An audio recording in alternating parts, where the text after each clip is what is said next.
Mishtu beauty and kitchen টিপসে সবাইকে স্বাগত। আজ আমি দেখাবো আপনাদের অনুষ্ঠান বাড়ির মতো ঝুরি আলু ভাজা। ডালের সঙ্গে কাঁটি কী করে এই রকম অনুষ্ঠান বাড়ির মতো ঝুরি আলু ভাজা কী করে বানাবেন, চলুন তাহলে দেখা যাক। অনুষ্ঠান বাড়ির ঝুরি আলু ভাজার জন্য আমি 5 পিস আলু খোসা ফেলে নিয়েছি। দেখুন, এবারে আমি এটা জলে ভিজিয়ে রেখেছি। এবারে আমি এটা গ্রেট করে নেব। এইভাবে আমি গ্রেটারে আলুগুলো গ্রেট করে নেব।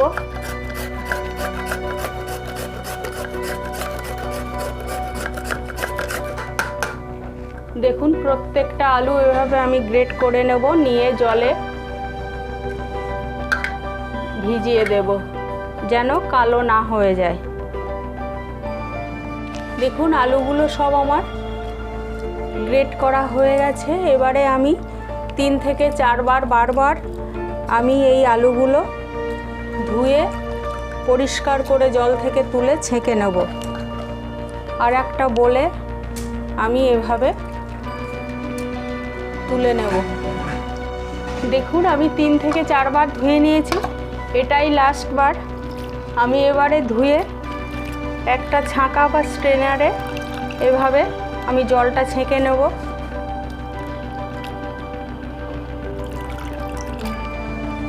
বারবার ধুয়ে আলুটাকে পরিষ্কার করতে হবে। এবারে আমি পরিষ্কার করে ধুয়ে নিয়েছি। এবারে একেবারে ফ্রিজের ঠান্ডা জল দিয়ে আমি 5 মিনিট রাখবো ভিজিয়ে। তারপরে সেই জলটা পরিষ্কার করে আমি ছেঁকে নেব। আবারও ফ্রিজে জল দিয়ে দিলাম, দিয়ে আলুগুলো দিয়ে দিলাম। এবারে 5 মিনিট আমি রাখবো এভাবে এই ঠান্ডা জলে ভিজিয়ে। তারপরে 5 মিনিট পরে আমি পরিষ্কার করে ছেঁকে নেব জলটা। ঠান্ডা জলে 5 মিনিট ভিজিয়ে রেখেছিলাম, হয়ে গেছে। এবারে ভালো করে আমি নিংড়ে নেব। এইভাবে 2 হাত দিয়ে চেপে চেপে চেপে চেপে আমি নিংড়ে জল ঝরিয়ে নেব। দেখুন, ফ্রিজের ঠান্ডা জল ঝরানো হয়ে গেছে। এবারে আমি 15 মিনিট এই জলটা আরও একটা পরিষ্কার রুমালে সোপ করবে আমি এইভাবে দিয়ে রাখবো, যেন একেবারেই জলটা না থাকে। এইভাবে আপনারা জলটা ভালো করে ঝরিয়ে নেবেন। প্রয়োজন হলে ফ্যানটা চালিয়ে দেবেন, আর একটা পরিষ্কার রুমাল বা কাপড় দিয়ে এইভাবে তলায় রাখবেন, জলটা যেন সোপ করে। আমি কিছুক্ষণ পরে আবার শুরু করব। দেখুন, আমি জল ঝরিয়ে একেবারেই পরিষ্কার করে জল একেবারে শুকনো করে নিয়েছি। আর যেহেতু ফ্রিজের জলে ভিজানো ছিল, ওই জন্যে আমি 15 মিনিট রেস্টে রেখেছিলাম নর্মাল হওয়ার জন্যে। নর্মাল হয়ে গেছে, 15 মিনিট আমার হয়ে গেছে। এবারে আমি এগুলো ভেজে নেব। গরম হচ্ছে। দেখুন, আমি ছোট ছোট 5টা আলুর জন্য 50 গ্রাম কাঁচা বাদাম নিয়েছি। আপনারা যেমন আলু নেবেন তেমনই পরিমাণ মতো একটু হিসাব করে বাদামটা দেবেন। আমি 5টা আলুর জন্য 50 গ্রাম বাদাম নিয়েছি, কাঁচা বাদাম। এই বাদামগুলো আমি ভেজে নেব।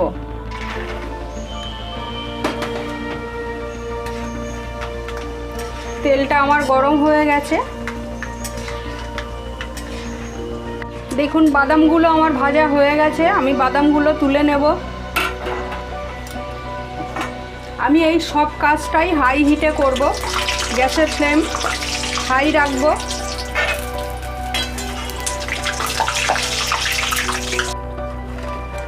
সাতটা 8টা শুকনো লঙ্কা ভেজে নেব আমি একটু। খুব কম সময়ে এবং খুব সহজ পদ্ধতি। দেখুন, লঙ্কাগুলো আমার ভাজা হয়ে গেছে, আমি তুলে নিচ্ছি। কারি পাতাগুলো দিয়ে দেবো। কারি পাতা জানেন, তেলে দিলে একটু বেশি চটপট করে, একটু সাবধানে দেবেন আপনারা।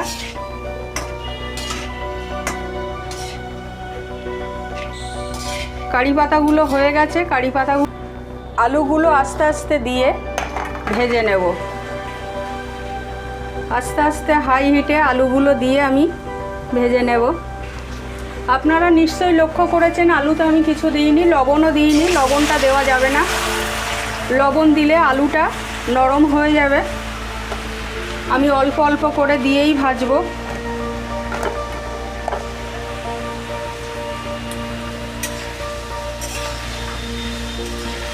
হাই হিটে কন্টিনিউ নাড়াচাড়া করে এই আলুটাকে ভাজতে হবে। ফেনা বা বাবেল আপনারা ভয় পাবেন না, আস্তে আস্তে আলুগুলো যখন ভাজা হয়ে যাবে এই ফেনাগুলো বা বাবেলগুলো আর থাকবে না। দেখুন আমার আলুগুলো এরকম ভাজা হয়ে গেছে, সেই ফেনাগুলো আর নেই। দেখুন আলুগুলো ভাজা হয়ে গেছে, আমি তুলে নিচ্ছি। এই রেসিপিটা আপনাদের ভালো লাগলে একটা লাইক কমেন্ট করবেন। আমি বিভিন্ন গ্রামের বা শহরের বিভিন্ন রান্না আপনাদের কাছে তুলে ধরি, এমনকি সুন্দরবনের বিভিন্ন অঞ্চলের রান্নাও তুলে ধরেছিও। আপনারা আমার এই চ্যানেলে দেখতে পাবেন বিভিন্ন ধরনের রান্না। তাই এই রান্নাগুলো দেখার জন্যে আপনারা যারা নতুন আছেন অবশ্যই চ্যানেলটাকে সাবস্ক্রাইব করবেন। এবারে যে বাদবাকি আলুগুলো আছে এগুলো আমি এইভাবে ভেজে নেব। দেখুন আমার অপরগুলো ঠিক আগের মতো এইভাবেই ভাজা হয়ে গেছে, এগুলোও আমি তুলে নেব। দেখুন আমার সবগুলো ভাজা হয়ে গেছে। এবারে আমি এই কারি পাতাগুলো একটু ডাঁটা থেকে ছাড়িয়ে নেব।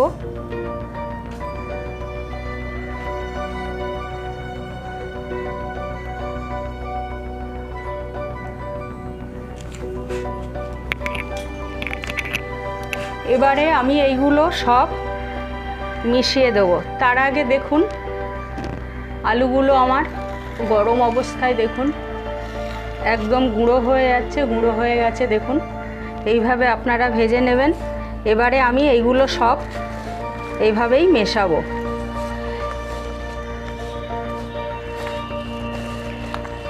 আর এই আলু এইভাবে ভেজে আপনারা 1 সপ্তাহ থেকে 10 দিন রাখতে পারেন। এরকম একটা স্টিলের কন্টেনারে 1 সপ্তাহ থেকে 10 দিন আপনারা এর ভিতরে করে রাখতে পারেন, ভালোই থাকবে মুচমুচে। আর যখন খাবেন তখন একটু বিট লবণ মিশিয়ে নেবেন, তখন স্বাদটা অপূর্ব লাগবে। কিন্তু এখন যদি আপনারা লবণ মিশিয়ে রেখে দেন তাহলে এটা নরম হয়ে যাবে। তাহলে এই রেসিপিটা আপনার ধৈর্য ধরে দেখার জন্য আপনাদের অনেক ধন্যবাদ। আপনারা সবাই ভালো থাকবেন, সুস্থ থাকবেন।